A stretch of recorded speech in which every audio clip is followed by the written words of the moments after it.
2 number ਵੇਚੋ, ਦੇਖੋ ਨਾ ਵਿੱਚ ਬ੍ਰਾਂਡ ਵੀ ਵੇਚੀ ਜਾਓ, ਵਿੱਚ ਦੂਜਾ ਵੇਚੀ ਜਾਓ, ਫਿਰ ਉਹ ਮੇਰੇ ਤਾਂ ਪਹਿਲੇ ਕੋਈ ਨਹੀਂ ਲੈਣਾ।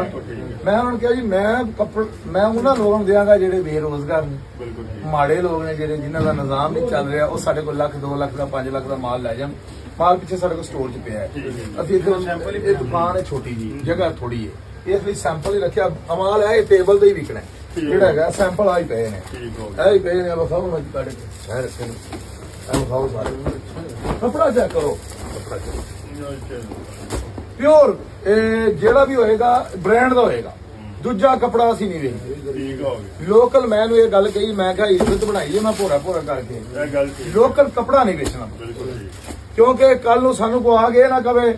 ਦੇਖੋ ਇੱਕ ਬੰਦਾ ਸੂਟ ਲੈਂਦਾ ਹੈ, ਸਾਨੂੰ ਇਸ ਚੀਜ਼ ਦੇ ਵਿੱਚੋਂ ਅਸੀਂ ਗੁਜ਼ਰਦੇ ਸਾਰੇ ਹੀ ਨੇ, ਲੇਕਿਨ ਬੇਈਮਾਨੀ ਨਹੀਂ ਛੱਡਦੇ। ਅਸੀਂ ਸੂਟ ਸਵਾਉਂਦੇ ਆ, ਸੂਟ ਸਿਲਾਈ ਕਰਾਉਂਦੇ ਆ, ਸੂਟ ਨਾਲੋਂ ਸਿਲਾਈ ਜਿਹੜੀ ਉਹ ਬਹੁਤੀ 2015 ਉਹ ਭਾਈ ਸਾਹਿਬ 5000 ਸਿਲਾਈ ਅੱਜ ਕੱਲ। 4200 ਦਾ ਸੂਟ ਆਉਂਦਾ ਤੇ 5000 ਸਿਲਾਈ ਹੈ। ਲਾਰੈਂਸਪੁਰ ਦਾ ਕੱਪੜਾ ਹੈ, ਠੀਕ ਹੈ, ਔਰ ਬਹੁਤ ਅੱਛਾ ਆਲਾ ਕੱਪੜਾ ਹੈ। ਇਸ ਜ਼ਿਆਦਾ ਅਸੀਂ ਇਹੀ ਵੇਚ ਰਹੇ ਹਾਂ। ਹਾਂਜੀ, ਅਸੀਂ ਸਾਡੇ ਕੋਲ ਸਾਰੇ ਬ੍ਰਾਂਡ ਨੇ ਹਾਂਜੀ। ਹੁਣ ਗੱਲ ਇਹ ਕਿ ਅਸੀਂ ਇਹ 5000 ਦਾ ਸੂਟ ਦੇ ਰਹੇ ਹਾਂ, ਇਹਦੇ ਉੱਤੇ ਹੈਗਾ ਨੈਟ